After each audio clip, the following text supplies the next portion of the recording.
In the name of the moon, I will punish you. So, in this videography series, I've mentioned a lot of things that influenced me. Video games, of course, being a big one. Dinosaurs, another major influence. Television, to a much lesser extent. But in this video, I'm going to discuss one of the greatest influences I had growing up. So, in my youth, I was incredibly naive and even a little dim-witted. I would even go so far as to say I was fairly ignorant and somewhat oblivious to the world around me. But in my defense, I didn't really have the level of worldly access that manifests today. My family weren't exactly exemplary people. They didn't bestow upon me any worldly knowledge. We didn't get our first computer until I was 6, and we didn't get the internet until I was 15. So all I had to go by was television, which was very one-sided. And the history I learned in school never really delved into topics outside of what was important to us. So, sure, I knew the world was full of people, but what those people were like, I had no way of knowing. And quite frankly, didn't care to know. Well, all that changed when I was 15. As I mentioned in previous videos, I loved playing video games, but was oblivious to where they originated, thinking everything great came from America. No one told me differently. I would even laugh when I looked at the tags of products to see that they were made in China, or made in Turkey, or anywhere else in the world that was not America. Because those countries had very little value to me. I had even seen Japanese animation when I was a bit younger, say around 11 or 12, in the form of Speed Racer, which I thought a little odd, but also quite entertaining. Though I thought it was just another American cartoon. But this time, it was a bit different. One day, I just happened to be sitting around at home with nothing to do. My family was getting ready to go out, and I had 15 minutes or so to kill. I don't remember exactly what kind of event it was, but something to do with family. I didn't have enough time to play video games or use the computer, so I decided to watch a little TV. It was a weekend afternoon, so nothing good would be on at that time. I did some channel surfing. Back then, we even had the old TV Guide channel, but it didn't show anything worthwhile. Then, as I was flipping through the channels, I saw something a little strange. Girls in short skirts fighting monsters. I paused a moment. My older brother, who happened to be in the room at the time, was the first to point it out to me. "Oh, isn't that Sailor Moon?" he asked me. Sailor Moon? I had never heard of such a thing, but it sounded utterly ridiculous. But my options were limited. It was either that, or another episode of Scooby-Doo. And, quite frankly, I was getting tired of Scooby-Doo by that point. So, I sat through it. Keep in mind that, at that point, there was nothing to make me believe it was anything other than American programming. I had seen other girly shows like Gem and the Holograms and Josie and the Pussycats in the 80s, and felt this was simply the progression of cartoon technology. So, I enjoyed it for the next 15 minutes. Actually, I had enjoyed it so much, I was hesitant to go out for our event. But I figured it was just a done deal by that point. And for months after, I hadn't witnessed it again. Then the summer of '96. I was working that summer and started at 8 a.m. every morning. Keep in mind I was only 16 at the time. I hated having to get up so early and do grueling work in the hot sun all day for a mere $5 an hour. But I had committed. I needed something that would boost my spirits for the day. So one day, before work, I got up a little earlier than usual and flipped through the TV before I had to leave. Well, it was only a 5 to 10 minute walk for me. Once again, there was nothing on TV.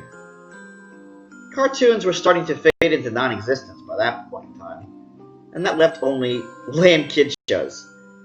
But I flipped into WPIX around 7:30 in the morning and found something interesting. That show I had seen half a year before was rerunning. So I sat through it before going to work. I still missed the last 5 minutes of what would be the Sailor Moon Says segments. I watched it the next day as well, even sitting through the rather interesting introduction sequence. And the rest is history. As luck would have it, I had started watching it just when the Rainbow Crystals saga began, introducing the character Sailor Jupiter, or Lita Kino as she was known in America. In fact, the episode I watched was almost completely devoted to her, and I was fascinated. I hadn't realized that neither she nor the other Sailor Scouts weren't original members at that point. It just seemed to be a kind of Power Rangers knockoff, only with an all-female cast. Suffice it to say, I watched the series every day that summer and was hooked. But it was the music that made me want to learn more. When I heard the song, My Only Love, it became my favorite lyrical song at that point. So I scoured the internet for the lyrics. I wanted to get a better understanding of that song. At that time, I streamed a lot of music from the internet in either real media format or as an S3M file. MP3 was still not quite a major music format at that point in time. But I did find the lyrics eventually, and even more. I found video clips including that song, and what would become another one of my favorite songs, Rainy Day Man, and also Only a Memory Away. I downloaded all I could onto the computer with our 56K modem, usually in AVI format. Back then, 100 megabytes was a lot of space. By 1997, I was officially a fan of Sailor Moon. I found out the series was originally from Japan, and there was so much more of it than I originally realized. Then I found what would be my favorite lyrical song for the next 3 or 4 years, Aino Senshi, or Soldier of Love. Another song from the series I grew to love was La Soldier. By the middle of 1998, I had downloaded about 20 Sailor Moon songs and music videos. If it had not been for Sailor Moon, I would never have become interested in Japan. I might have remained ignorant, but that is only a mere taste of Sailor Moon's power. Between Sailor Moon and video games, I decided to study Japanese in my university. Also, I was first introduced to my school's anime club. Since I thought that all Japanese animation was just Sailor Moon, I decided to sit and watch. But they never showed any Sailor Moon, so I was only moderately disappointed. However, I did find a lot of interesting new animation at that point, and became fascinated with Japanese anime and Japanese culture from that point on. So during my university years, I started doing online shopping. I decided to buy several Sailor Moon music CDs, including the Mirai Imakate soundtrack and Luna Rock. So I was already introduced to several songs from the series. And that was great, because music was slowly taking over my life. My family had bought me my first CD player the previous Christmas. In addition, I had bought the entire series via eBay on VHS, as DVD was not yet the superior media type at that point. Since the entire series was not yet released in the United States, I got a fan-subbed version. So that was 200 episodes, and I watched one episode every day for about a year. I think that was my senior year of college, so 2001 to 2002.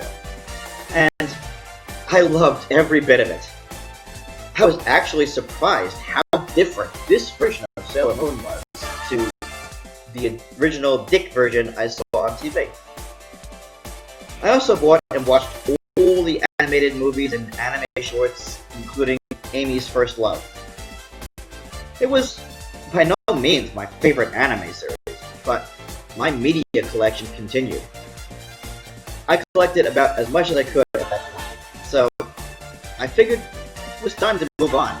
And so for the next 10 years or so, Sailor Moon was not a significant part of my life. It wasn't until 2015 that I revisited Sailor Moon.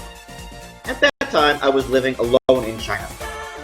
So YouTube basically became my life. Then I found something there that interested me.